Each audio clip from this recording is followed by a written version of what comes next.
Tuesday afternoon. The sunlight was blinding. I stood on the driveway in front of the house, holding a yellow garden hose. The lawn sprinkler hissed as it sprayed, tiny droplets landing on my canvas shoes. I turned off the water valve and walked toward the black metal mailbox by the curb. Pulling open the mailbox door, I found a stack of letters inside. On top was an envelope stamped with the golden oak leaf emblem of the Oak Valley Homeowners Association. I tore open the envelope. Inside was a fine for $750, along with a photo of my front yard. The violation was clearly stated. The 6th row of shrubs in the front yard exceeded the standard height by half an inch. I stuffed the envelope into my pocket, turned, and headed to the garage to grab a tape measure. Pulling it out, I crouched beside the shrubs and measured. It was exactly half an inch over. My neighbor Susan walked by the driveway with her golden retriever. She stopped and lowered her voice. The committee chair, Chloe, was out here this morning with a tape measure, going over your yard inch by inch. She never bothers with small stuff like this. Did you upset her? I snapped the tape measure back into its case and shook my head. At 7 in the evening, my husband Mark tossed his briefcase onto the kitchen island. He loosened his navy silk tie and poured himself a glass of ice water. I slid the fine over to him. Mark glanced down, took a big gulp of water. Just pay it. Chloe runs a tight ship as chair. No point in stirring up trouble. He set the glass down on the marble countertop with a thud. After paying this, there's nothing left for Lily's braces adjustment next week. I looked at him. Mark sighed and pulled open the double-door fridge. Money's tight right now. Just bear with it. I'll go talk to Chloe tomorrow and see if I can smooth things over. Don't worry about the bills anymore. He was lying. That morning, while doing laundry, I'd found a receipt from a jewelry store in the inner pocket of his suit jacket. It was for a $20,000 diamond necklace. Lily's 7th birthday is next month, and he hadn't even left me money for a birthday cake. At 10 that night, Mark went to shower in the master bathroom. As the water started running, I picked up his phone from the nightstand. He'd changed the password just yesterday. I typed in Chloe's birthday. The screen unlocked. At the top of the message list was Chloe's profile picture. When is your wife getting out of that house? I'm sick of fining her just a few $100 each time. I want to max out the late fees and use a lien to force a foreclosure. Then this school district property will be all ours. Mark replied, Hold on, babe. She has no income. 2 more fines and she'll be broke. Once she signs over the house, we'll fly straight to Hawaii. I stared at the words on the screen. A drop of water from my hair fell onto the phone, blurring the display. I wiped it away with my thumb and opened the photo album. There were dozens of photos of them picking out Italian leather sofas together. Scrolling further, I found a picture of a joint bank account opening document signed with both their names. The deposit amount on the document was 6 figures. They had transferred all the community funds from the past 6 months, meant for roof repairs and exterior painting, into this new account. The water in the bathroom stopped. I put the phone back, locked the screen, pulled the covers over me, and lay down. The next morning, Mark put on his suit and left for work.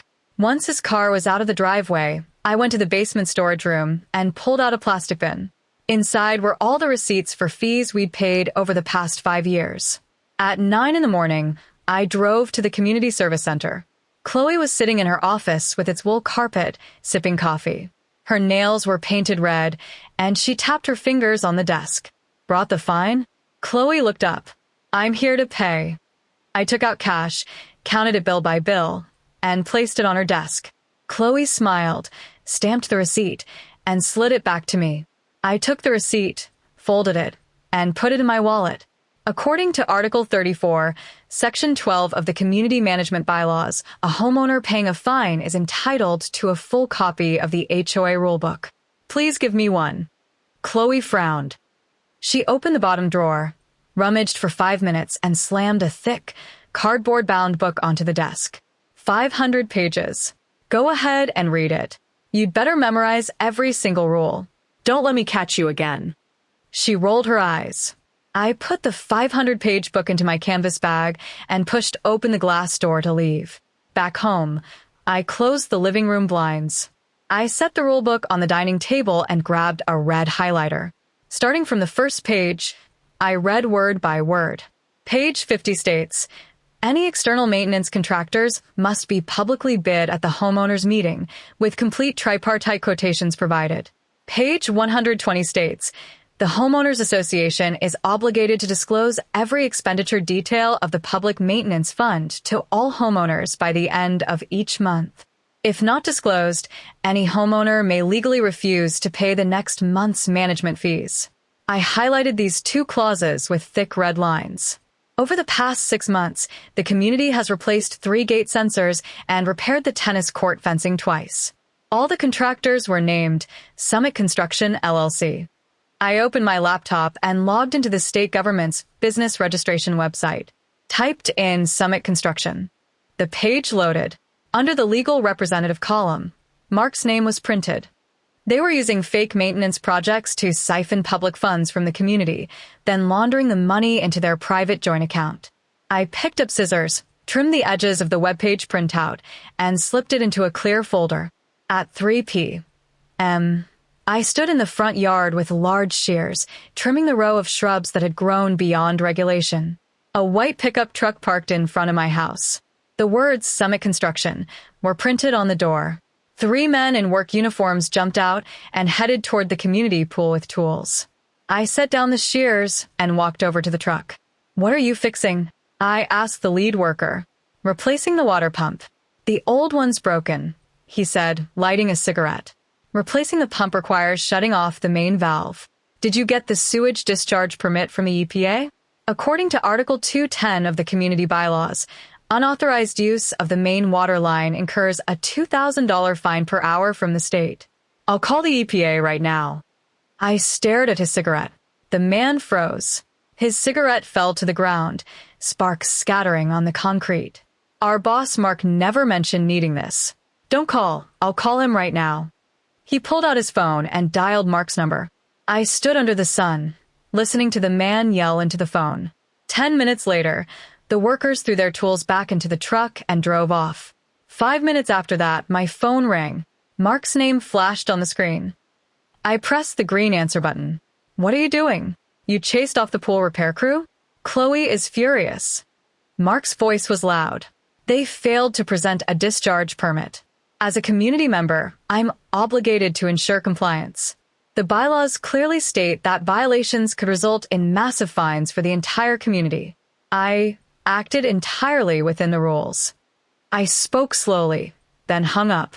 I walked into the kitchen, poured a glass of ice water, and took a long sip. The cold water slid down my throat. At 6 p.m., my phone buzzed. A community-wide email popped up. I tapped the screen. The sender was Chloe. Due to obstruction by certain homeowners, pool repairs are indefinitely suspended. This month's management fees will include an additional $100 as compensation for contractor breach. Please remit the balance by Friday. I read the message, opened my laptop, dragged the screenshot of Summit Construction's registration into an email attachment, and drafted a formal letter demanding an open bidding process. In the recipient field, I entered the email addresses of the other 70 homeowners. I hit enter. The mouse clicked sharply. The screen displayed *message sent. Thursday, 7 a.m. Only the coffee machine dripped in the kitchen. Mark sat at the table in his gray suit, glaring at his phone. His thumb hammered the screen, producing rapid taps. He slammed the phone face down on the marble counter with a sharp crack. Look what you've done. Mark yanked his tie. Pool repairs are completely halted. Chloe posted in the group, all breach penalties will come from the community fund. Every neighbor is blaming you. I picked up the carafe, poured black coffee into a mug, and took a sip, then grabbed a cloth to wipe the counter. Mark stood, kicking his chair back. I'm flying to Boston next week for a 3-day client meeting. Stay home and stop provoking Chloe. He snatched his car keys, stormed into the garage, and slammed the door. I set down the cloth, picked up my phone, and opened the community Facebook group. Chloe had pinned a post 10 minutes ago. Due to malicious interference from a certain homeowner, P Construction Company was forced to withdraw from the construction site. The swimming pool, originally set to open next week, is now indefinitely closed. The resulting material losses and worker compensation costs will be deducted from everyone's accounts. Dozens of comments followed. Neighbors complained about the lack of a pool for the summer, and someone suggested expelling the interfering homeowner from the community. I turned off my phone screen. I walked to the basement, opened the toolbox, and took out a yellow steel tape measure, a red plastic calculator, and a digital camera. At 9 a.m, the sun was up. I put on a sun hat and pushed open the front door. I followed the sidewalk to the community's public swimming pool at the center of the neighborhood. A yellow caution tape was strung around it.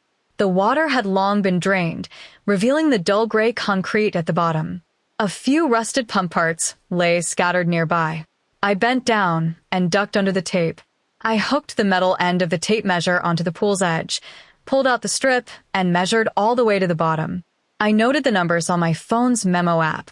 Then, I raised the digital camera and snapped a photo of the empty pool. A community security guard pulled up in a patrol car. He rolled down the window and shouted at me to leave the construction site immediately. I pulled out the 500-page rulebook from my pocket, flipped to page 30, and pointed to the bold text, "Asterisk homeowners have the right to photograph and document any irregularities in public areas." Asterisk, the guard glanced at the rulebook, then stepped on the gas and drove off. After measuring the pool, I headed to the tennis court. Half of its chain-link fence had collapsed, with several unopened bags of cement piled nearby. I stretched out the tape measure, noted the length of the damaged fence, and took more photos. For 2 full hours, I walked to every construction site or abandoned site in the community. At noon, I returned home. I uploaded the photos to my computer and printed them all on a color printer. With a black marker, I wrote under each one, "Asterisk project, public swimming pool. Status, abandoned. Funds paid, $45,000. Asterisk project, tennis court fence. Status, materials piled, no workers. Funds paid, $12,000. Asterisk at 2 p.m, I carried the stack of photos and a box of red pushpins to the community's cork bulletin board by the entrance. One by one, I pinned the photos in the center of the board. The red pushpins made dull thuds as they pierced the cork. My neighbor Susan walked by, leading her golden retriever. The dog wagged its tail and sniffed my shoes. Susan stopped, her eyes fixed on the photos and numbers on the board. She pointed at the tennis court photo. $12,000? Yesterday, they said in the group chat that the court renovation only cost $3,000. Where did the extra $9,000 go? I pressed the last pushpin into the final photo, then turned and walked home. At 4 on Friday afternoon, I went to Walmart to buy groceries for the week. Pushing a silver cart, I turned down the 4th aisle. A man in a yellow reflective vest and muddy work boots was slamming 2 cases of the cheapest canned beer into his cart. The cans clattered loudly. He was the contractor who had parked his white pickup truck in front of my house the other day. As he threw the beer into the cart, he yelled into his phone, "Mark, you promised the final payment last Wednesday. I've got 15 guys waiting to pay rent. If you keep stalling, I'll smash your damn car." He hung up violently and kicked the bottom shelf of the aisle. I pushed my cart slowly toward a section. Reaching for a bottle of soda water, I placed it in my cart. The contractor turned and saw me. His eyes widened as he pointed at my face. "You. Because of you calling the cops, Mark used it as an excuse to freeze my payment." He took 2 steps closer, the smell of sweat rolling off him. I rested my hands on the cart handle, staring at his rough fingers. "Mark told you that?" I asked. "He said the HOA locked the funds until the investigation is over," he growled. I unzipped my beige shoulder bag and pulled out a printed copy of the community's financial bylaws. I handed it to him. The HOA has no authority to freeze payments. Every cent was transferred to Mark and Chloe's joint account the day the projects were approved. I pointed to the clause on the page. The contractor snatched the paper, his eyes darting over the text. His breathing grew heavy. I picked up another bottle of soda and continued. First-class tickets on Hawaiian Airlines are expensive. One-way tickets even more so. The flight is on the 5th of next month. The contractor jerked his head up, crumpling the paper in his hand into a ball. "You saw?" he asked. "I saw Mark's credit card statement," I replied before turning my shopping cart toward the checkout. I left him standing alone by the beer aisle. He picked up his phone and dialed a number again. Saturday night, 8 p.m. Mark was packing his suitcase in the walk-in closet of the master bedroom. He folded 2 wrinkle-free white shirts and tucked them into the suitcase. "It might rain in Boston. Do you want to bring an umbrella?" I asked from the doorway. "No, I packed a waterproof jacket," Mark answered without looking up. He turned to grab a tie. I stepped forward, my gaze landing on a sliver of bright red fabric peeking from the bottom seam of his suitcase. It was printed with yellow palm trees, a pair of Hawaiian swim trunks. The temperature in Boston was barely 50 degrees. I retreated to the hallway. "Get some rest." "I have an early flight tomorrow," Mark said, zipping up his suitcase with a sharp click before locking it. He walked into the bathroom. I heard the shower turn on. I went downstairs to the living room and sat on the sofa. Outside the window, a black Ford sedan slowly pulled into the neighborhood and parked in Chloe's driveway. It was Mark's spare car. That afternoon, he had left his SUV in the airport's long-term parking lot, taken a cab back, and driven this black Ford into Chloe's garage. My phone screen lit up. A message in the homeowners group chat. Susan had posted a photo of the community bulletin board and tagged everyone. "Can someone check the shared account? Where the hell is our money?" The group exploded. Messages flooded in one after another. Chloe issued a mute command. The chat fell silent. I watched the screen go dark and set the remote down on the coffee table. Monday morning, 6:30 a.m. A long, blaring car horn sounded outside the kitchen window. I turned off the gas stove and moved the frying pan from the burner. Walking to the living room, I pulled open the blinds. 5 white pickup trucks, caked in dried mud, were lined up in front of the neighborhood's wrought iron gates, completely blocking the entrance and exit. I pushed open the front door and stepped outside. The contractor, wearing a yellow reflective vest, stood on the hood of the middle truck, holding a red plastic megaphone. "Chloe, come out and pay up. 2 months overdue for 15 workers' wages. You're not hiding today." His voice echoed across the neighborhood lawns. The relentless honking drew a crowd. Neighbor Susan, in gray cotton pajamas and fluffy slippers, stood by the driveway with her golden retriever. More neighbors in suits, briefcases in hand, had to park their cars and step out. "The gate's blocked. We can't get to work," a bespectacled man shouted toward the security booth. The booth was empty, the usual guard nowhere in sight. The contractor jumped down from the truck hood and marched toward Chloe's 2-story house. 15 workers in coveralls, carrying shovels and wrenches, followed. They trampled over her manicured lawn, leaving muddy footprints in their wake. I followed the crowd, pulling out my phone and hitting record. The contractor reached Chloe's pristine white double doors and raised his wrench, hammering against the wood. The door thudded, dust shaking loose from the frame. "Open up. I know you're in there." The door stayed shut. Upstairs, a bedroom curtain twitched. Susan pointed at the black Ford parked in the driveway. "That car's been here since last night. It's Mark's. They're both inside." At Mark's name, murmurs rippled through the crowd. Everyone had seen the photos of the abandoned construction project I'd posted on the bulletin board yesterday. The contractor lifted the megaphone toward the second-floor window. "Mark, you even bought first-class tickets to Hawaii. You used our hard-earned money for your vacation. We're not leaving without a check today." At the mention of Hawaii, Susan turned to look at me. I adjusted the angle of my phone's recording. His black suitcase has Hawaiian print shorts inside. Flight leaves on the 5th. The grumbling in the crowd grew louder. The bespectacled man stepped forward and kicked Chloe's white wooden fence with force. The plank snapped with a sharp crack. A minute later, the white double doors of the villa cracked open. Chloe stood behind them in a silk robe, her hair disheveled, her mascara smeared into 2 black streaks down her face. "Stop knocking. Mark isn't even here. He's on a business trip to Boston. Go after him for the final payment. This has nothing to do with me." Chloe gripped the brass doorknob tightly, shouting. The contractor sneered, pulling out a folded A4 sheet from his reflective vest pocket.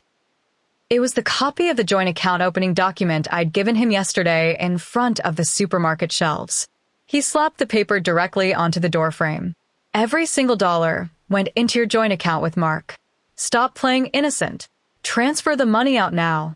A few neighbors leaned in to examine the document.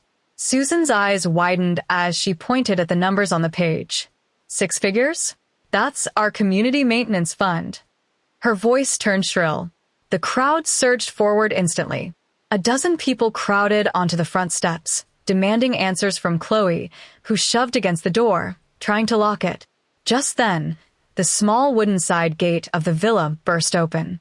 Mark, in a wrinkled white shirt, dashed out with the black combination suitcase in hand, head down, attempting to slip away through the bushes. "There he is," a hard-hatted worker yelled, pointing at Mark's retreating figure. 2 burly workers sprinted over, grabbing Mark's arms from either side. He struggled violently, dropping the suitcase onto the grass with a dull thud. The latch popped open, and a garish Hawaiian print swimsuit tumbled out onto the dirt. The contractor rushed forward, yanking Mark by his tie and dragging him back to the front steps. Mark's face was as pale as paper. He glanced at the furious neighbors, then turned to Chloe behind the door. "She has all the money. She forced me to transfer the maintenance fund into that account. She wants to buy an oceanfront house in Hawaii. I never got a cent," Mark shouted, pointing at Chloe. Chloe flung the door open and slapped Mark across the face. The crisp sound of the blow silenced everyone for a second. "You liar. You're the one who swore you'd kick your wife out of the house and marry me once you got the sale money. Last night, you were begging me to withdraw everything to cover your shell company's losses." Chloe screamed, jabbing a finger at Mark's nose. The contractor ignored their mutual accusations. He turned and strode toward the community office next to the villa. Raising a metal wrench, he smashed it into the glass door. A deafening crash. The entire door shattered into countless pieces, raining onto the ground. He stepped over the broken glass and walked in. Minutes later, he emerged carrying a black computer tower and a thick stack of ledgers. He hurled the tower onto the concrete driveway, denting its metal casing. Then he flung the ledgers into the air. White pages scattered like falling leaves across Chloe's driveway and lawn. Neighbors bent down to pick them up. Last year's landscaping fee, quoted at $50,000, but only $10,000 spent? The rest went to Summit Construction's account? An elderly man in a cap read aloud from an invoice. "And this, $30,000 for security upgrades, but they only bought 2 fake plastic cameras?" Susan held another sheet, her hands trembling. I stood at the edge of the crowd, my phone still recording. I panned the camera over Mark and Chloe shoving each other, the falsified ledgers strewn everywhere, the neighbors brandishing evidence and demanding answers. Mark tried to back away. His phone slipped from his trouser pocket and clattered onto the concrete. The screen lit up, displaying an unread message. I walked over, picked it up, and read the text from an offshore asset management firm. Asterisk Mr. Mark, the funds you requested to transfer to the Cayman Islands have been temporarily frozen due to missing fingerprint authorization from Miss Chloe. Asterisk he'd even deceived Chloe. He'd planned to take all the money and run, leaving her to clean up the mess. I placed Mark's phone on a nearby stone pillar and turned to walk slowly back home. The pickup truck still blocked the gate. The sun had fully risen. I needed to go back and prepare some large cardboard boxes for the shabby clothes Mark had left behind. 10 o'clock on Monday morning. The contractor and his workers drove away in their pickup truck. The broken white wooden door of Chloe's house remained tightly shut. Neighbors stood on the lawn in Chloe's front yard, their shoes sinking into the black mud. Susan fetched a white cardboard from the garage and grabbed a black marker to write down a proposal to remove Chloe and elect an interim leader. She raised the makeshift voting board. 70 neighbors exchanged glances, then all raised their right hands. Chloe was immediately stripped of her position as committee chair. Susan walked up to me and pressed an office key with a golden oak leaf emblem into my palm. I clenched the key, still warm from her grip, and slipped it into my pocket. Turning, I walked home along the sidewalk. Pushing open the front door, I headed straight for the basement. I pulled 10 large cardboard boxes from the storage shelf, and I carried them upstairs to the walk-in closet in the master bedroom. I yanked open Mark's wardrobe door. Grabbing his gray suits, wrinkle-free white shirts, navy ties, and handmade black leather shoes, I tossed them all into the boxes. I even swept his razor, aftershave, and old toothbrush from the bathroom counter into a trash bag and threw it in with the rest. Tearing off a strip of packing tape, I sealed each box with a loud rip. With a thick black marker, I drew a large X on the top of every box before dragging all 10 to the driveway outside the garage. Next, I went to the front door, took a Phillips screwdriver from the toolbox, and removed the smart locks panel. I reset it with a brand new 8-digit code. Pressing the confirm button, the lock emitted 2 crisp beeps. At 1 p.m, I walked into the community office with the key. The carpet was littered with shards of glass. Stepping over them, I sat behind the wide desk that had once belonged to Chloe. Her computer keyboard was smudged with foundation. I pulled out a disinfectant wipe and scrubbed the keys. From the bottom drawer, I retrieved the thick white rulebook. Flipping to Article 280, I ran my finger along the bold text and read aloud. If a committee member misappropriates public funds, the interim committee may file for a property lien with the county registrar to freeze all assets under their name. I pressed the computer's power button. The screen lit up. Opening the browser, I logged into the county's property registry website. I took clear photos of the fraudulent invoices scattered on the floor that morning, false lawn maintenance fees and non-existent security equipment purchases, and uploaded them one by one as attachments. I entered the license plate number of Mark's black Ford sedan and the address of Chloe's house, then clicked the blue submit button. A green checkmark appeared on the screen, confirming the application had entered the review queue. Mark wasn't the type to sit idle. At 3 p.m, my phone lit up with a text from him. "You really think you've won? I sold that Ford for cash at a used car dealership downtown 2 hours ago. Got a $30,000 check. Cashing it at Wells Fargo right now. My flight to Hawaii leaves at 6 tomorrow morning. Have fun playing with those worthless ledgers." I glanced at the progress bar on the computer. Standard lien approval took 4 hours. Mark had sold the car early, exploiting the time gap to get his check. I yanked open the drawer and pulled out a community financial crisis declaration form stamped with a red, urgent seal. Signing it and pressing the committee's official stamp, I scanned and uploaded it as supplementary evidence. Then, grabbing my car keys, I bolted from the office. I sped toward downtown Wells Fargo, weaving through congested traffic, my hands gripping the wheel as I stared at the taillights ahead. 25 minutes later, I parked in the bank's outdoor lot. At 4:30 p.m, I pushed through the bank's heavy glass doors. Cold air blasted my face.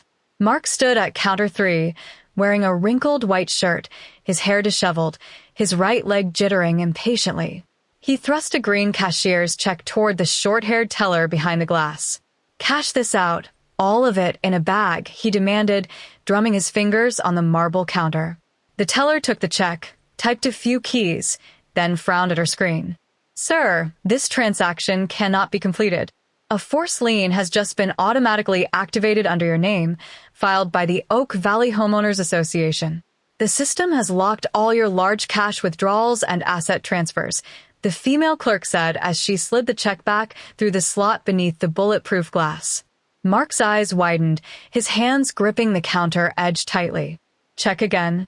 I just sold my car 3 hours ago. That lien is completely invalid. Give me the cash now." The clerk shook her head. "The county registry processed it through expedited channels 10 minutes ago. Your accounts are currently under a full freeze." I stepped forward, moving behind Mark. Opening my shoulder bag, I pulled out the $750 violation ticket and the 500-page rulebook. I placed the ticket flat on the counter. According to Chapter 34 of the regulations, any action undermining the community's financial system will result in the highest level of asset freeze. "You should have read this book more carefully when you handed me that ticket this morning," I said, locking eyes with him. Mark turned to look at me. His hand shot out, reaching for my bag. 2 burly bank security guards immediately stepped forward, each gripping one of Mark's shoulders.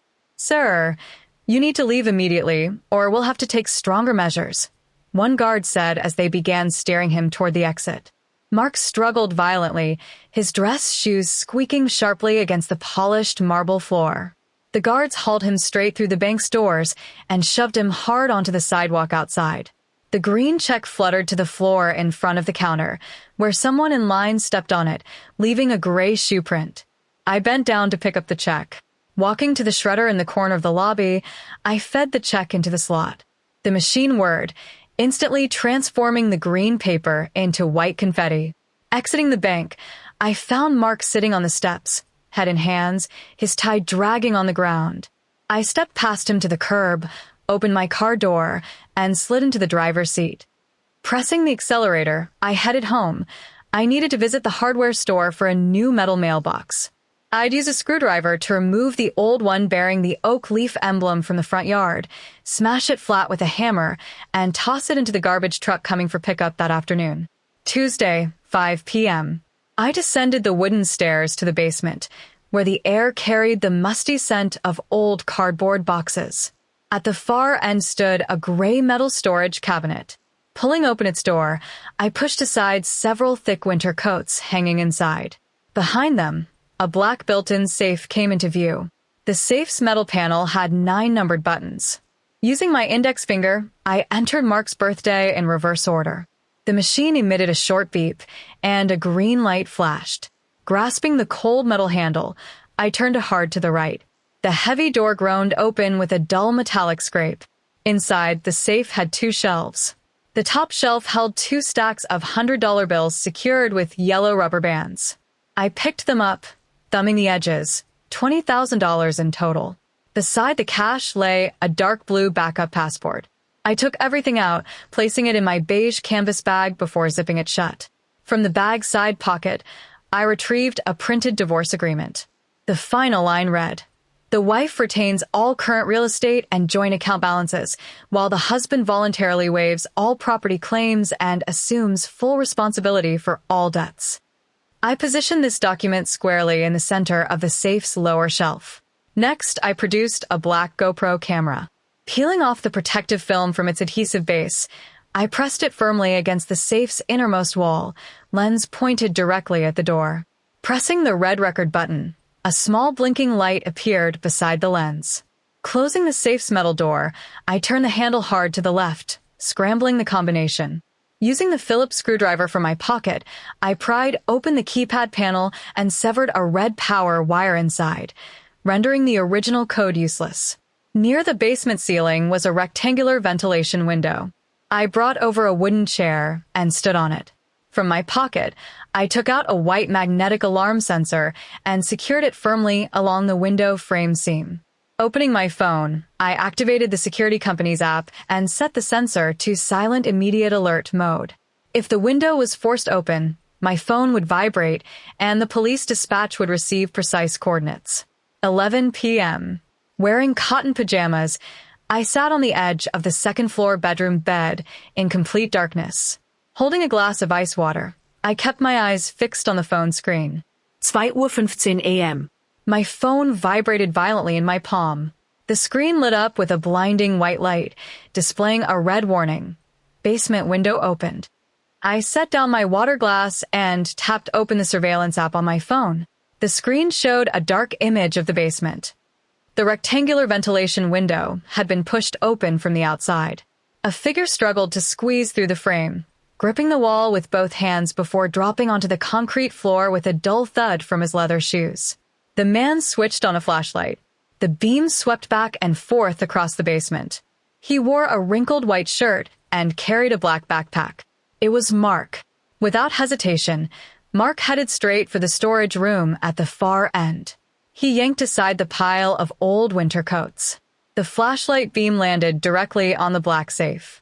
He extended a finger and quickly punched in the code. The safe remained silent. He paused, then slammed the keypad harder. Still nothing. Mark kicked the metal door of the safe violently. Setting down the flashlight, he unzipped the black backpack and pulled out a yellow portable angle grinder. He flipped the switch. The machine roared to life with a piercing whine.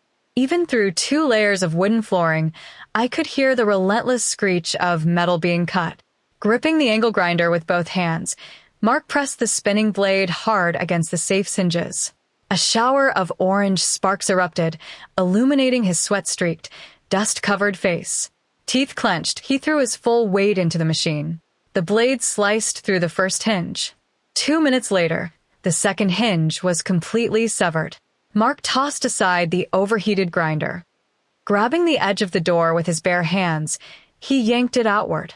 The heavy metal door crashed onto the concrete floor with a resounding clang. He immediately reached into the safe for the cash. His hands froze midair.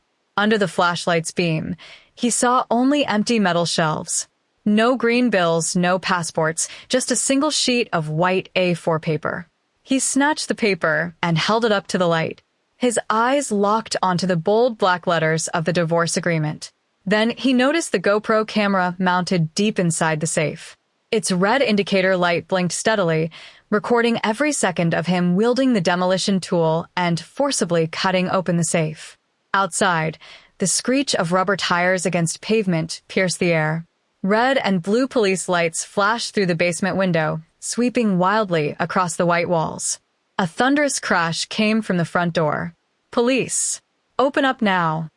I stood, shuffled into my slippers, and descended the stairs. I turned the brass lock on the front door. 3 officers in black tactical vests stormed into the living room, their high-powered flashlights blazing. I raised my right hand and pointed toward the basement entrance. The officers drew their weapons and charged down the wooden stairs.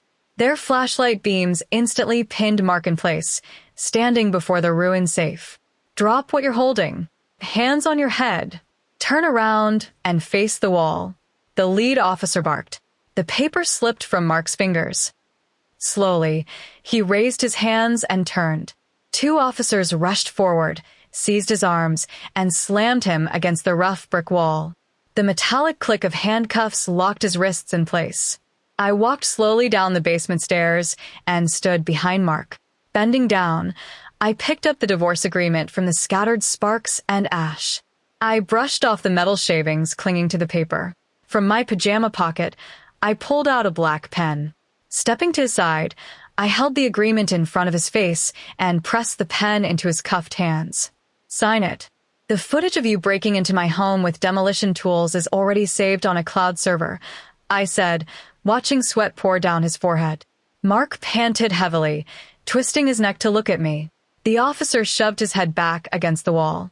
"Stay still. Don't move." The pen slipped from Mark's grip and clattered onto the concrete floor. Saturday, 8 a.m. Sunlight bathed the front lawn, dew still clinging to the grass in perfect droplets. I pulled open the double garage doors and grabbed the first thick cardboard box. It was heavy. Step by step, I dragged it onto the driveway's edge. The box's bottom scraped against the rough concrete with a rasping sound. I returned to the garage for the second box. In total, I hauled out 10 boxes, lining them up neatly in a row. I pulled out a sharp utility knife, pushed open the red plastic latch with my thumb, and extended the blade. With force, I sliced through the wide packing tape, sealing the top of the cardboard box along its seam. The tape tore with a sharp ripping sound. Bending down, I emptied the contents of the box, spreading them out on the green lawn. There were Mark's 15 custom golf clubs, each sent monthly to the pro shop for maintenance. 5 pairs of hand-stitched Italian leather shoes, their soles never once touching dirt. A clear plastic case filled with expensive silk ties. 3 sets of wrinkle-resistant, high-end gray suits. A silver Italian espresso machine. And the black alligator skin briefcase he used to carry business contracts. From my pocket, I took out a stack of white square stickers and uncapped a black marker. On each sticker, I wrote a bold number 1. I pressed them firmly onto the titanium heads of each golf club, the genuine leather of every shoe, the stainless steel body of the espresso machine, and finally beside the metal clasp of the alligator briefcase. I walked to the backyard shed and hauled out a discarded square board, about a meter tall. With a thick marker, I scrawled in large letters, "Everything $1. Clearance sale. Carrying the board to the front edge of the lawn, I lifted my foot and stomped its pointed base deep into the soil. The sign stood at the curb, ensuring every passing car and pedestrian from the corner would see it clearly. At 9 a.m., a white pickup truck pulled over. A contractor in a yellow reflective vest stepped out, walked across the lawn, and stopped in front of the golf clubs. He pulled one out, tested its weight, and ran his rough fingers over the metal head. From his pants pocket, he produced a crumpled dollar bill and handed it to me. I took the money and dropped it into an empty glass jar nearby. The contractor gathered all 15 clubs, tossed them into the truck bed, and drove off without a word, the metal clanging loudly as they collided. 10 minutes later, my neighbor Susan approached with her golden retriever. The dog wagged its long tail, sniffing around the suits. Susan crouched, lifted the heavy silver espresso machine, and dropped a dollar coin into the jar. It landed with a crisp clink. SUVs and sedans lined up along the curb. More neighbors arrived, handing over bills and coins as they carried away items one by one. A bespectacled man bought the alligator briefcase for $1. The tree-trimming gardener pulled out $3 and took all the Italian shoes. By 11:30 a.m., an old Honda parked slowly by the red hydrant across the street. Chloe sat inside, her hair disheveled, hands gripping the wheel, eyes fixed on the lawn. The IRS had seized her bank accounts and two-story villa on Thursday. She couldn't even spare a coin for coffee. I turned my back to the Honda, handing the last ties to the gardener without a glance. At noon, the lawn was bare. Only the jar of change remained. I carried it inside, dumped the $35 bills and coins onto the dining table, and stuffed them into a large yellow envelope. In red ink, I addressed it to the county jail, marking it with Mark's full name and the note. All the lawyer fees here. A red stamp sealed the corner. Outside, I walked to the post box at the street corner, pulled down the blue metal flap, and shoved in the bulging envelope. The flap snapped back with a metallic clang. At 2 p.m., a white moving truck backed into my driveway. Two workers in blue uniforms loaded my 5-packed storage bins, filled with cotton clothes, cookbooks, and red dumbbells, before driving away. Standing in the empty living room, sunlight streaked through the blinds onto the bare wooden floor. In the kitchen, I placed the office key with the oak leaf emblem and the smart lock manual neatly on the marble island. I pushed open the front door and stepped down the stairs. Gripping the brass handle with both hands, I pulled the door shut firmly. The lock beeped twice in confirmation. I walked to the curb and opened the door of a brand new red sedan, sliding into the driver's seat. Inserting the key into the ignition, I turned it to the right. The engine rumbled with a deep, powerful growl. Shifting the gear lever, I pressed the accelerator, and the car glided smoothly along the flat asphalt road. Glancing at the rearview mirror, I watched the White House grow smaller in the distance until, rounding the corner, it vanished completely from view.